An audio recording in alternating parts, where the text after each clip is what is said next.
and a call comes on the radio of a rape in progress. And we turn the corner with this other squad, and there's the guy doing the act right in this bus stop. I'm like, oh crap. He goes, go get him.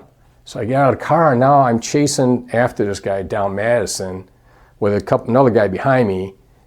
And I still, it's surreal going, I just started 10 minutes ago, and I'm chasing this guy, and a squad comes out of nowhere in an alley, and we go into the squad car, and now a bunch of guys are on top of him, handcuffing him, and I'm standing there like a dunce. They handcuff him up, and it was right then I go, I'm never doing another thing in my life. This is what I'm doing.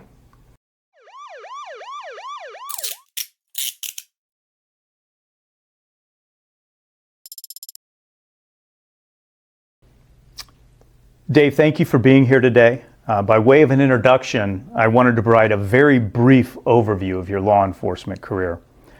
You started your law enforcement career as an auxiliary officer with the Forest Park, Illinois Police Department in October of 1985. In January of 1987, you accepted a full-time position as a police officer with the Downers Grove, Illinois Police Department. During your career with the Downers Grove Police Department, you served as a patrol officer, Tac Officer, and a detective. You were promoted to the rank of sergeant in September of 2013. Some of your collateral duties included field training officer and crisis hostage negotiator. You were vice president of the Illinois Crisis Negotiators Association from 2001 to 2007, and a board member for the FBI National Council on Crisis Negotiations from 2002 to 2004. You retired from the Downers Grove Police Department in January of 2015.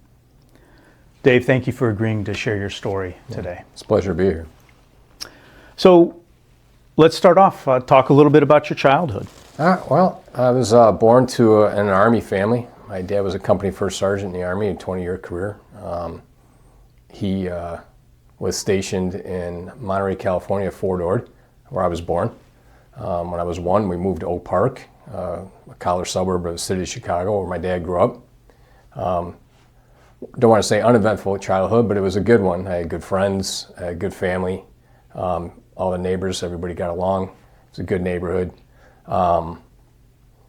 Neighbors and the friends of mine in the neighborhood, their parents became like parents. I learned from them as much as I did from my own parents, especially the McDonald family that was close.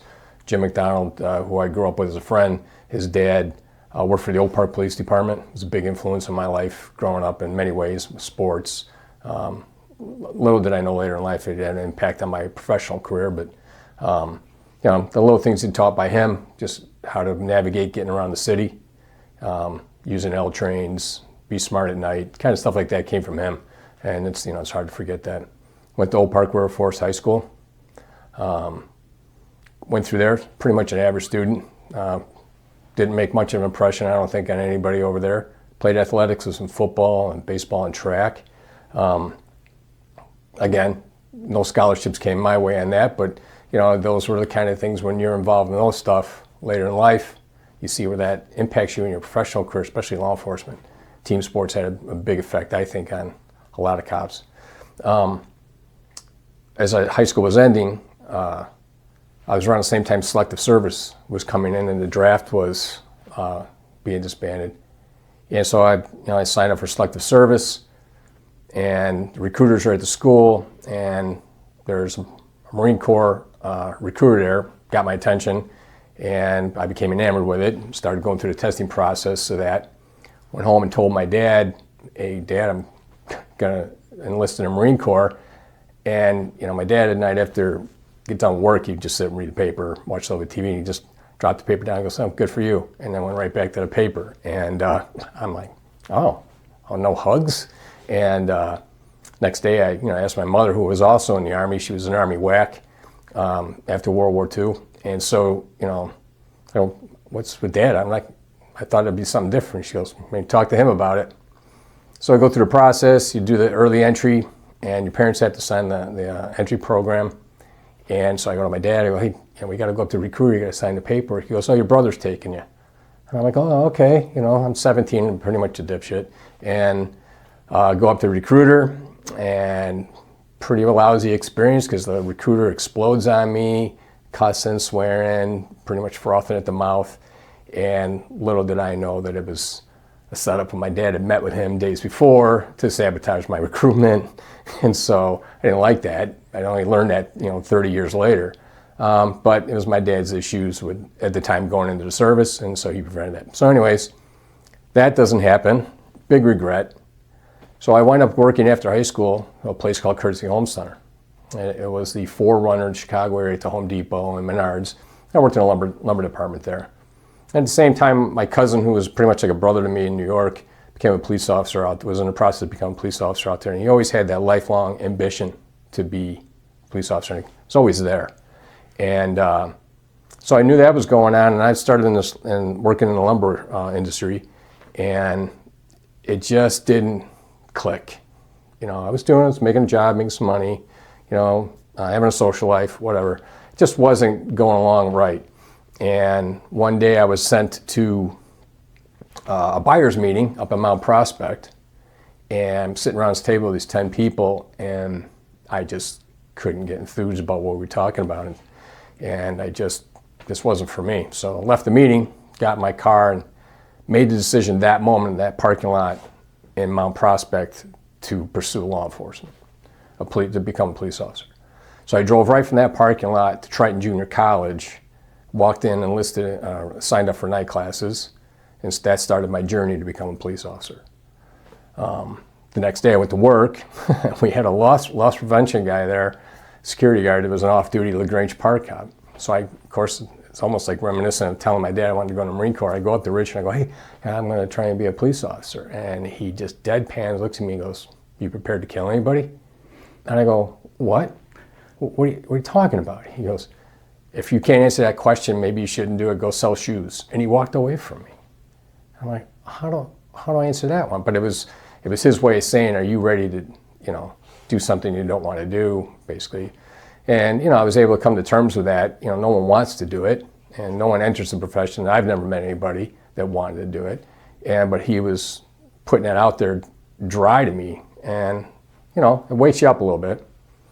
About a year after that, he suggested, I was turning about 21 at that point, he suggested the Forest Park Police Department has an auxiliary program for part-time police officers. Why don't you go see what the job is like from the inside of the car, not look from the outside. Go see what it's like, see if you really want to do it.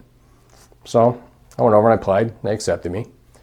And after an abbreviated academy class and a firearms instruction at the Cook County Sheriff's Academy, I started Forest Park in October of 1985. And my first day, I'm going on the first time on patrol, the lieutenant sends me out, your training officer's coming to pick you up, and I see a squad car pulling in a lot. Guy gets out, big bodybuilder dude, tight out uniform, bald head, looks like Mr. Clean right out of the commercial. I'm like, this is gonna suck. What did I get myself into? And I'm intimidated, I'm 21 years old, I really don't know anything, carrying all my crap, put it in the car, and nicest guy ever. Nicest from the beginning. He goes, well, we go get something to eat, breaks the ice. Go down, we're just in line to get something, and a call comes on the radio of a rape in progress. Now, I don't have a radio ear at age 21, so I'm not really picking up on this stuff yet, because, you just don't know what you're hearing. And so he goes, we got a rape in progress at bus stop at Madison Des Plaines. So we're running up there, and I'm like, oh my gosh, we're going to rape, or we're flying. And we turn the corner with this other squad, and there's the guy doing the act right in this bus stop. I'm like, oh crap. He goes, go get him. So I get out of the car, and now I'm chasing after this guy down Madison with another guy behind me, and I still, it's surreal going, I just started 10 minutes ago, and I'm chasing this guy, and a squad comes out of nowhere in an alley, and we go into the squad car, and now a bunch of guys are on top of him, handcuffing him, and I'm standing there like a dunce.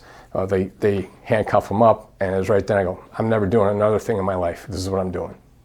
And so I dedicated the next, year or so to as much as I could be in there, to ride with him, the guy named Steve Johnson, to learn as much as I can on night classes. And lo and behold, I started testing processing with the Illinois State Police and the Downers Grove Police Department. And Downers Grove was one that called me first, so I took it, and here we are. Let me ask you. So was it a conscious decision to choose those two agencies, or was it just more happenstance? Well, the Illinois State Police one, I was enamored to be a trooper back then. And at the particular time, right around 1984-ish, I might have the dates wrong, in 84, 85, the state police were encompassing the Chicago expressway system and hiring about 400 troopers. So I figured, I got a good chance to get on there. I wanted to be one anyways. This is a good chance to do it. So I started the testing process with them, scored pretty good with them, and nothing happened.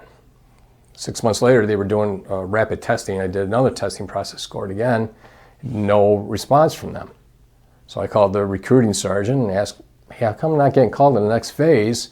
He says, they're not hiring Caucasians, Dave, don't sit by the phone. And I'm like, okay, that was an introduction to the world and reality.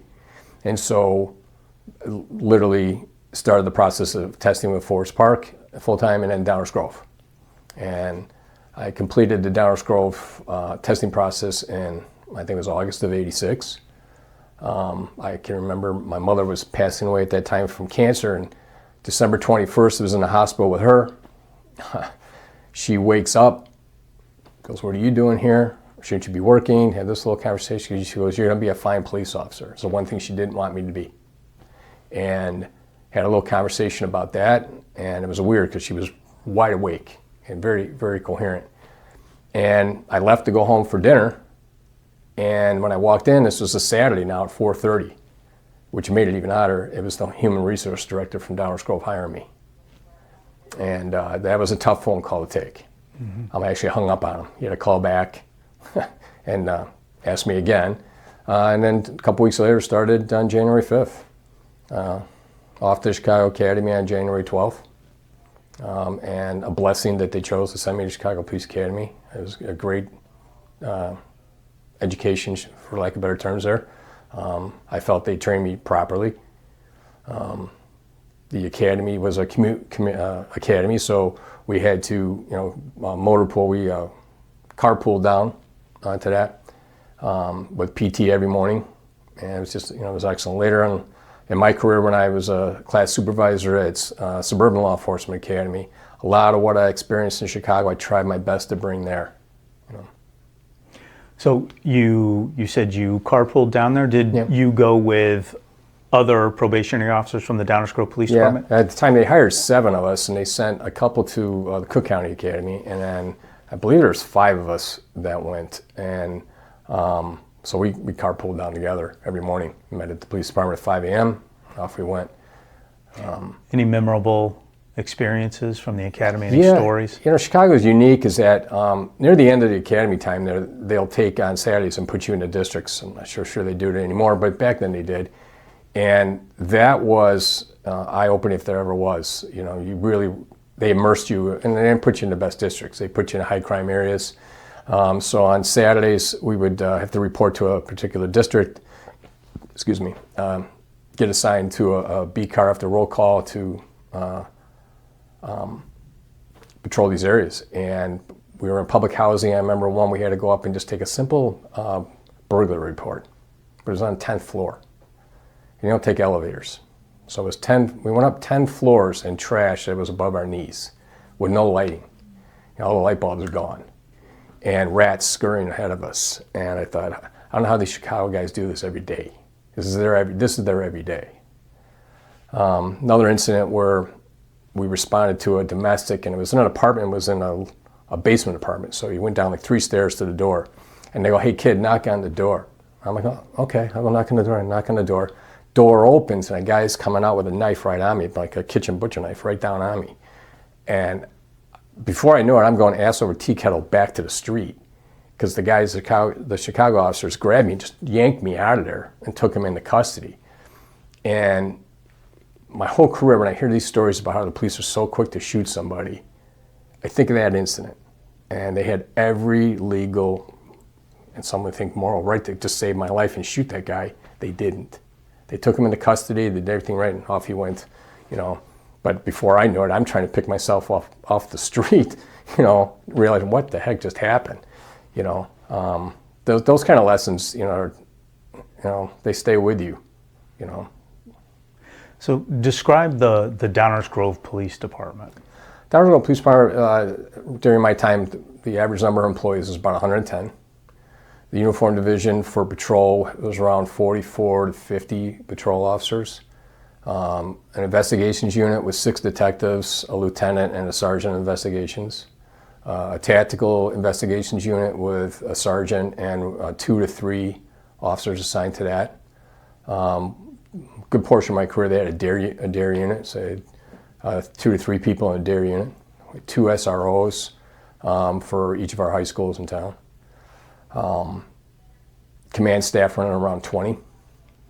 So a lot of opportunity, but then again not, because the spots don't open up quite that much as they do in like larger departments. So you graduate the academy, you're given a report date for the Downers Grove Police Department. Yes. Yeah. What's your first memory of being a full-time sworn patrol officer on duty? Well, the first, some would say I'm not the sharpest tool in the shed, because the day we graduated the academy, the chief is there, and one of the lieutenants was there because his son was in my class with me, and there was, a couple other people from the command staff at Downers Grove there, and they go, chief says, okay, you report to work at 11 o'clock Sunday night. 11 o'clock Sunday night? What? I'm going to bed. And I never, dummy here didn't put it together going, you got to work the midnight shift, sport. That's when you're working. So, that was Friday afternoon, and then Sunday I'm working midnights. And my first field training officer was Bill Porter. And he had been on about 15 years at that point. And good reputation, and easygoing guy. Our field training program back then was 4 months. And, it was 3 months. And so I had Bill Porter, Rick Fisher, split the month with Mike Hutchins, and I had Greg Polnick in the last one. So I went from midnights to afternoons and back to midnights. And so Bill, the first month, or first roll call, you walk up and you don't know anybody, no one. They don't know you.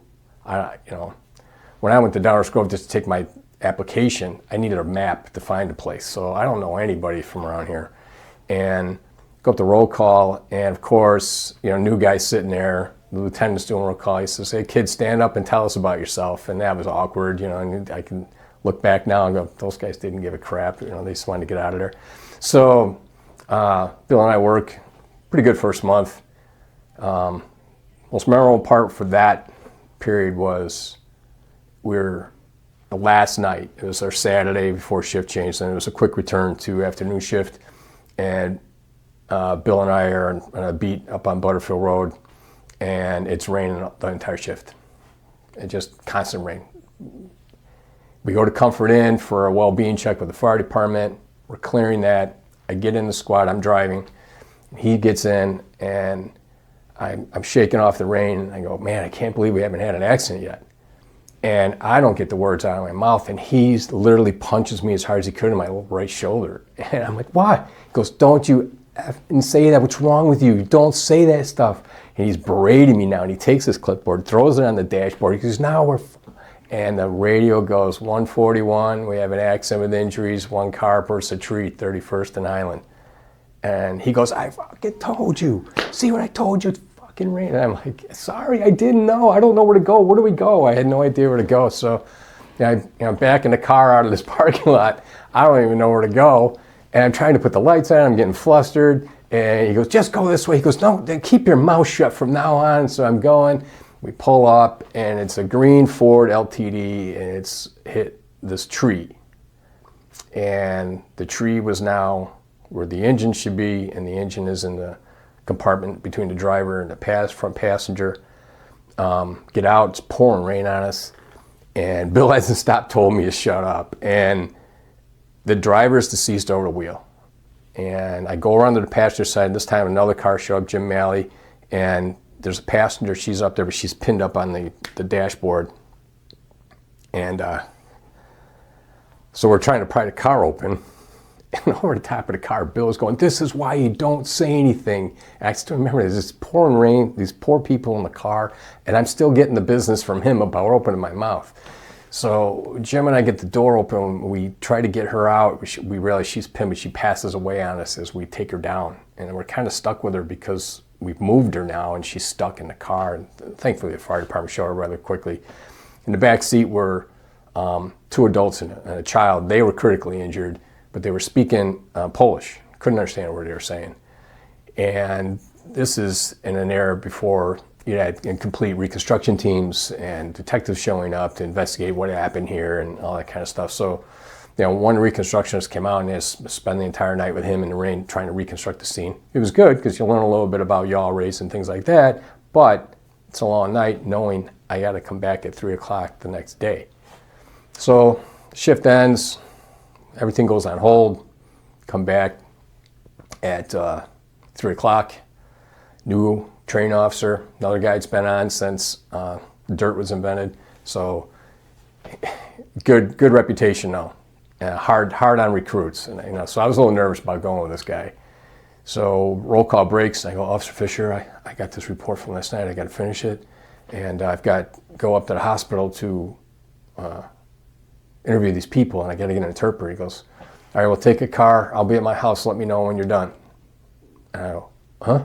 He goes, I'll be at my house. Call me when you're done. And he walked out. And I'm staying in roll call. Okay. So I went to sergeant's office. I go, Fisher says I need to get a car. He goes, take Sergeant such.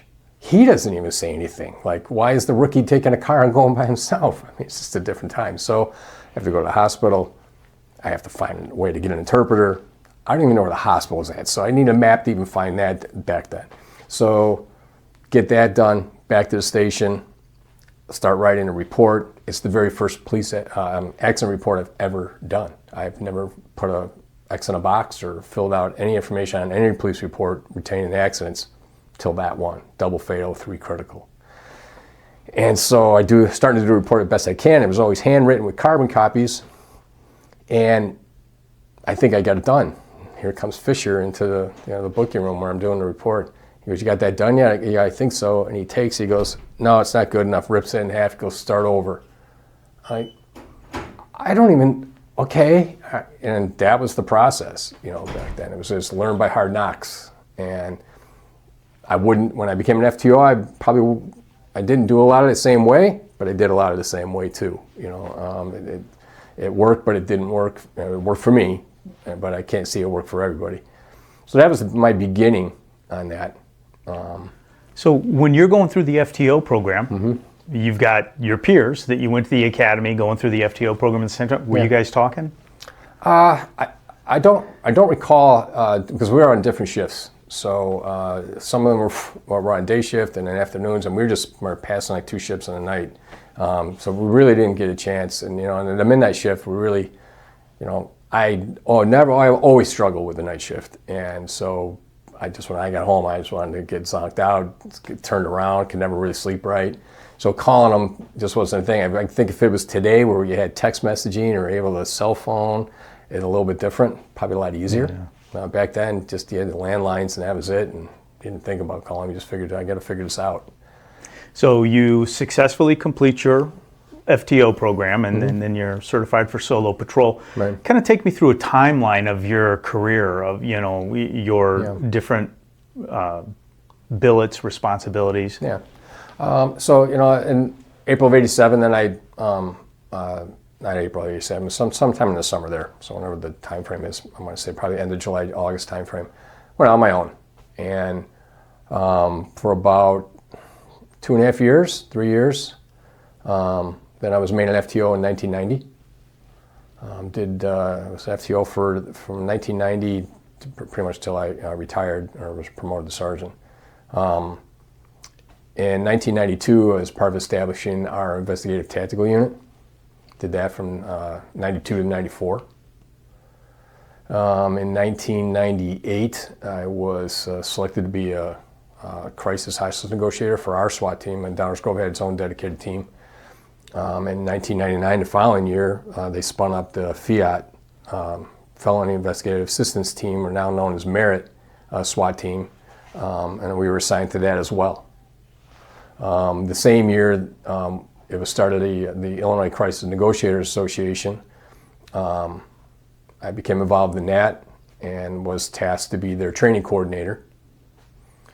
Year 2000, I was selected to be a supervisor at Suburban Law Enforcement Academy at the College of DuPage. So I did that from January to I think it was the end of April of 2000.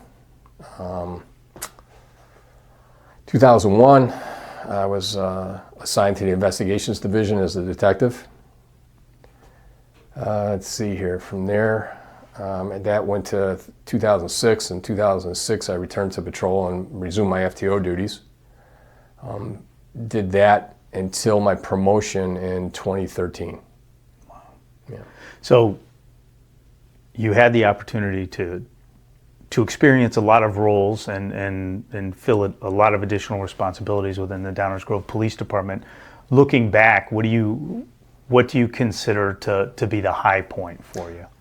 There's a lot of little things. One of the things I did outside like law enforcement duties themselves was some administrative things within the department. I was fortunate enough to be tasked with being the chairman of our commendations committee. So I was able to roll in an awards program that didn't exist when that became a thing, right around 1998. Around that same time frame, I also was involved in bringing about a memorial service for fallen police officers that we honored every year on Police Week in honor of our own fallen officer, Richard Barth.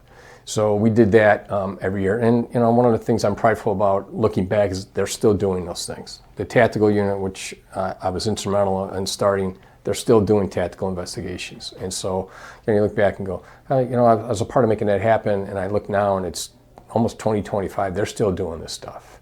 And when I visit back to the police department and guys I don't even know walk past me, and they might have been on, I see that they're wearing commendations, and I can remember when we brought that all in. And I can't take total credit. It took leadership to make that happen, and chiefs of police and deputy chiefs of police who got behind it and made it happen. Our honor guard that we have, we brought that in around 2010. That's a guess on my part. It's right around that time frame. We felt the need. We needed an honor guard and help get that established too. So when I see those guys either on the news or in the newspaper or some sort of social media thing, I go, yeah, it's a prideful feeling that you had something to do with that. So you spent a lot of time in your career in patrol and as a field training officer in patrol. And a large part of patrol is traffic stops. Are there any traffic stops that stand out in your mind? You make so many. I mean, someone asked me, how many do you think you made over the course of your career? And, between just traffic infraction stops, suspicious person stops, it's got to be 1,000. I don't know. It's hard to even put a number on that. The ones that really ring more outside my own, I have one where individual, I just stopped him. He was weaving in his lane, 9 o'clock at night. It's dark out.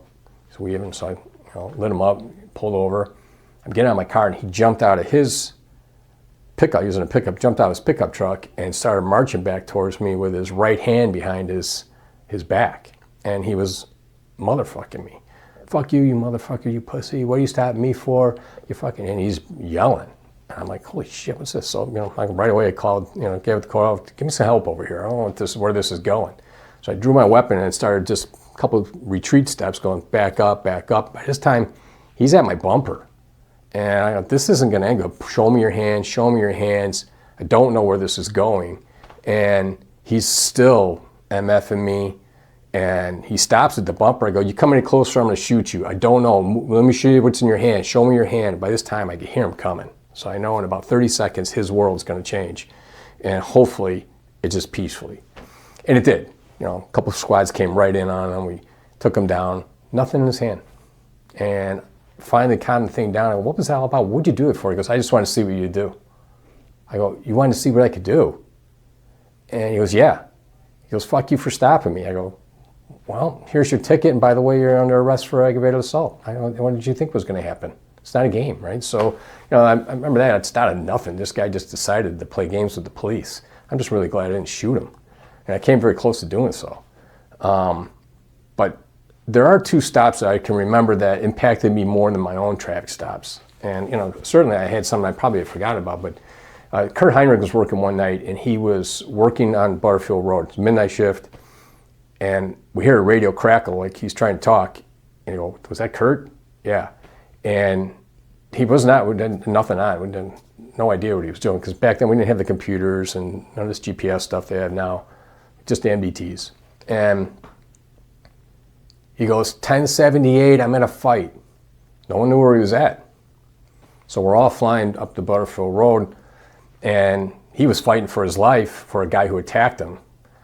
And they were 2 blocks from his squad car, because he got in a foot pursuit with him. And I still remember that he never called his stop in. And, you know, that was a big no-no. And we're trying to find him is scary. The amount of fear I felt going there, not knowing where he's at, not knowing if I'm going to find him dead, or a guy over him killing him. And you know, that couple minutes driving up there, you know, that's all my mind was thinking about. Where are you? Give us some info. And you know, we found it all ended well, but he was beat. You know, the guy got away, and stupid enough to leave his wallet behind though. So we eventually found him. But the other one was a afternoon shift. Kathy Flincham was a rookie I trained, and she was on her own, and she conducted a traffic stop on Ogden Avenue. And a few minutes into the stop, she gave out a 1078, need assistance. So we start flying, and myself and Dave Billish were flying down Ogden Avenue, and we arrive around the same time, and there's Kathy between her car and the offender, and she's got one cuff on him, and she's holding the other one with both her hands, and he is tossing her around like a rag doll. But Kathy was not letting go. He was bouncing her off the car, off the pavement, picking her up, and Dave and I, you know, we got him into custody. Kathy never let that guy go. You know, I never forgot that. Anybody else would have just separated yourself and gone, but she didn't give up on the guy, you know. And it ended well, but I still remember her getting tossed around and not giving up, you know. And Kathy went on to a very prosperous, very successful career with the Louisiana State Police. Became a colonel. I remember seeing her during Katrina doing the press conferences. I remember when she was getting tossed around on Ogden Avenue. Here, look at her now, you know. So, you know, it's very fulfilling, that sort of thing. But the traffic stops, before the class verbal judo, they were terrible. After verbal judo, I owned them all, because I used that technique on every stop, and I never had a court case. Everybody was compliant. It went easier for me. And that was probably the best training I had that actually applied to the job, was that course of verbal judo. It was perfect. Before that, everything was a headache, you know.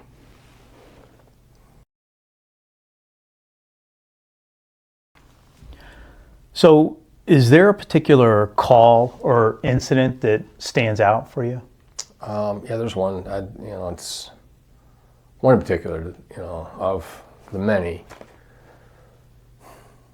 Back in about 1988, the chief of the police for us was George Grace. Well-respected man. Gave a roll call training entitled, "How Bright Is Your Badge?" And I mean, the guy paid attention. One of the topics in there was, that he said was, "Hey, look, at the end of your shift, just don't come in. Take another tour around your beat. Give it one last look before you come in. Don't hang out behind the station." All right, so this one particular summer day, I'm in our furthest northern zone, and the shift ends at you're usually going around 1:45, so it's right around 1:45, and I'm up there, and I'm at 35th and Saratoga, and a call comes out. A lady says she thinks her son just shot himself in the 3500 block of Bernard, and I'm a block away.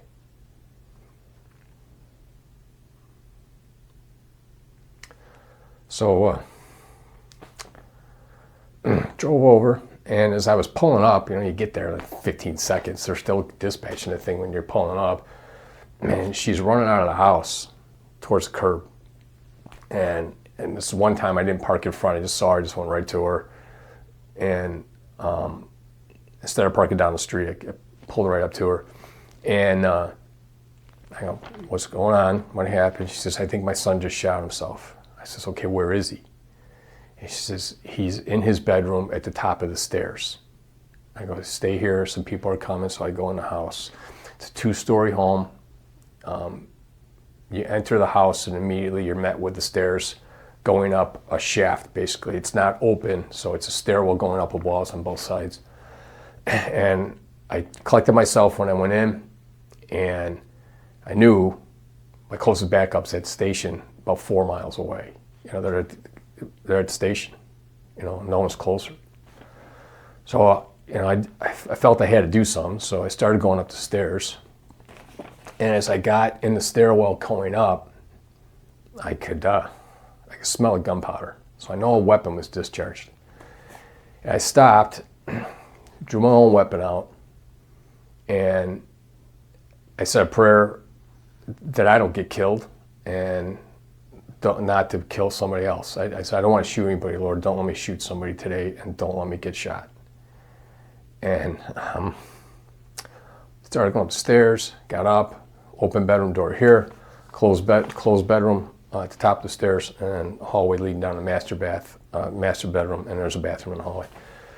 I got to the door, and of course, you know, radio's blaring with guys, you know, heading up, and the door's closed, and I felt the lock, and it was open. And I opened the door, and I was met with this guy about, I want to say 25, 30 years old, sitting on the end of the bed with a rifle between his legs, pointed upward. And his right thumb is on the trigger. And he's gone from the lower jaw up. It's not there anymore. And, you know, it was a little jolting. And I heard someone's radio traffic's like, you know, I'm crossing Main and Ogden, you know, so I knew they're getting closer. And I felt the need, I got to get that weapon safe. I don't know if it's going to discharge again. So I entered the room, went around, and started taking his thumb out of the trigger. And right around that time, I believe it's Ralph Tessman shows up, and I hear him come up the stairs, and he gets here and he goes, Dave, get out of the room. And I'm like, what? I'm safe in a weapon. And then I'm this close to the guy's face. Well, it used to be his face or his head. And, you know, it's making this odd gurgling sound. I can still hear it. I can still smell the gunpowder going off from the discharge of the weapon. And he goes, get out of the room. And I'm like, why? He goes, you're getting covered. And I looked up, and his...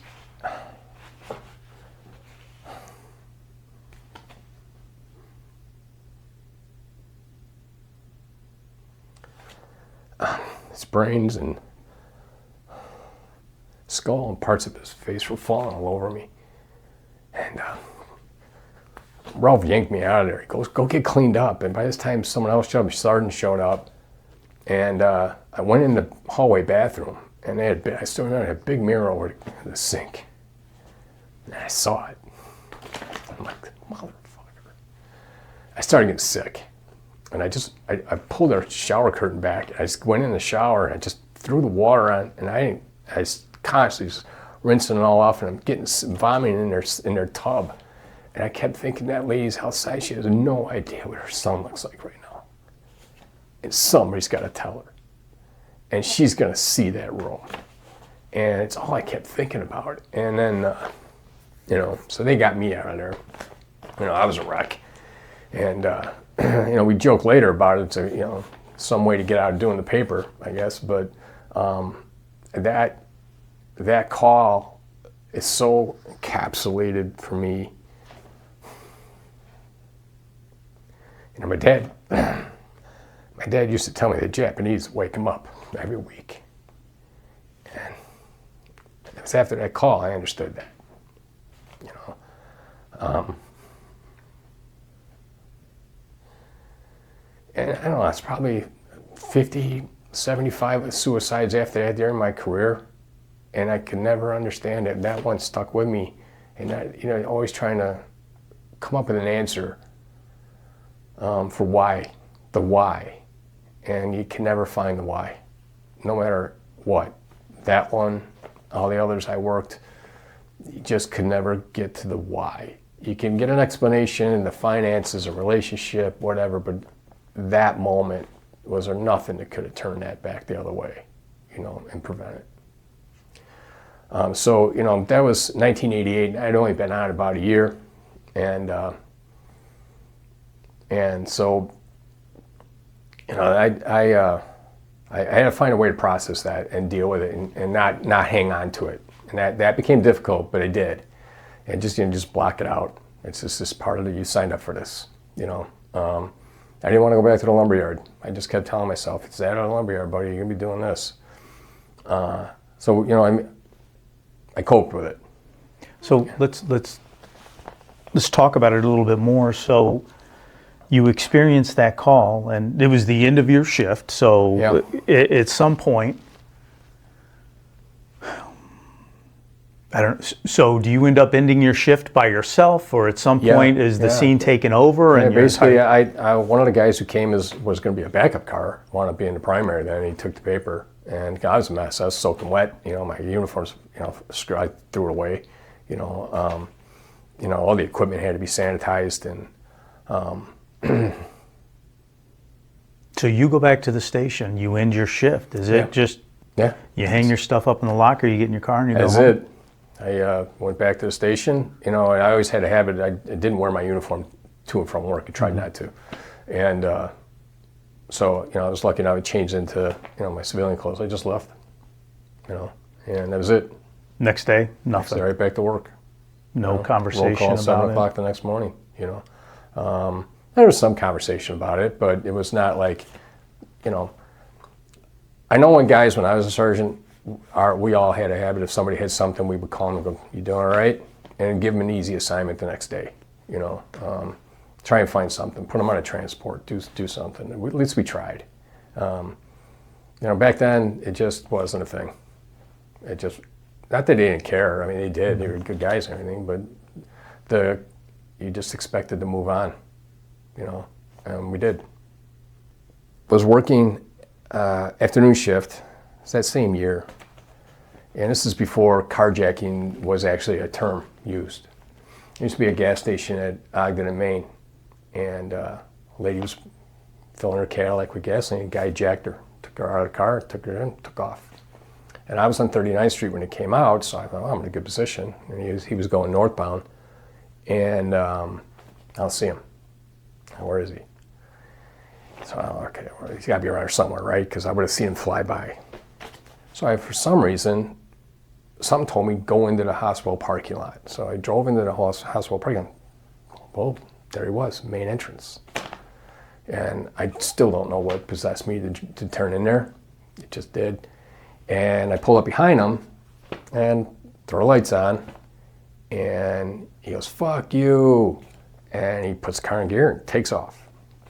And at the time, Good Samaritan Hospital had a ramp you go up, main thing, to go back down this ramp and out. And he went around and he went into this little parking lot and got hung up on a parking block on the front of the car. And I came in sideways to him. And Greg Polnick came in behind him about 2 minutes later. But before Greg got there, this guy was in the car and he was banging his head against the steering wheel. And then banging his head against the glass and screaming incoherently in the car. I'm like, oh God, what did we just get into? Greg came behind him. The guy put the car in reverse and smashed into Greg's car, and they locked.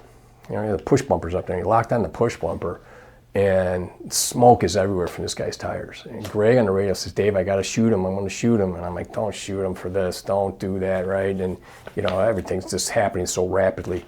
Guy drops it in gear, and the car lurches forward, and it drops to a lower parking lot about 3 feet. You see this car just kind of bend, and oh man, they're going to be pissed at us, And he takes off out of the parking lot and makes it on Highland Avenue. And now the pursuit's on. So I'm primary car, Greg's behind me, and we're going northbound, doing about 100 miles an hour, and this guy is going from one curb to the next, forcing people off the roadway. Gets to 31st Street, takes the turn and goes down, and it's a dead-end street down there. It's an industrial, office buildings. He hits the hooks, we brake, he puts it in reverse and comes right back at us doing about 60 miles an hour. And Greg and I, back up on the parkways, we still don't know how we didn't hit anything. And this guy comes back, does an absolute perfect Rockford Files J-turn, and goes. And I sat there and went, that was beautiful. How'd he do that? I can't do that. So he makes a right turn on the Highland, and this time an Oprah car is coming to back us up. So he gets in behind Greg and I, and we're going back towards the hospital. I hear the lieutenant of the shift saying we're putting a roadblock out at Black Oak and Highland. And I go, no, we're doing 100 miles an hour. And I see the cars come up and they leave the avenue open for them to go through. And we go through that thing. And I don't know how we didn't kiss one of them cars going through there. This guy hits the brakes, turning into the hospital again now. And he makes the turn, and Dave, I'm pretty sure Dave Borman come along trying to hit him because the lieutenant gave an order to ram him, get this guy stopped, and ram his car. And Dave missed, went into a ditch, really like something out of Smokey and the Bandit. There he goes, right? And this guy goes up the ramp he had just come off of 5 minutes before, and he stops the car. And he's revving the engine like he's doing this. I'm behind him, and I'm starting to come up on him, and he takes off. And he's going to drive into the building now. He's going to crash into the hospital. And he hits a tree that's about this big, and it hangs him up enough that I smashed the back of his car, Greg hit his car, someone else came up and hit the front, and we pinned him. And I still remember the Oprah guy gets out of his car and punctured all 4 tires with a knife. You know what I mean? I go, hey, this is genius. And he wouldn't get out, so we had to forcibly extract him through the driver's window.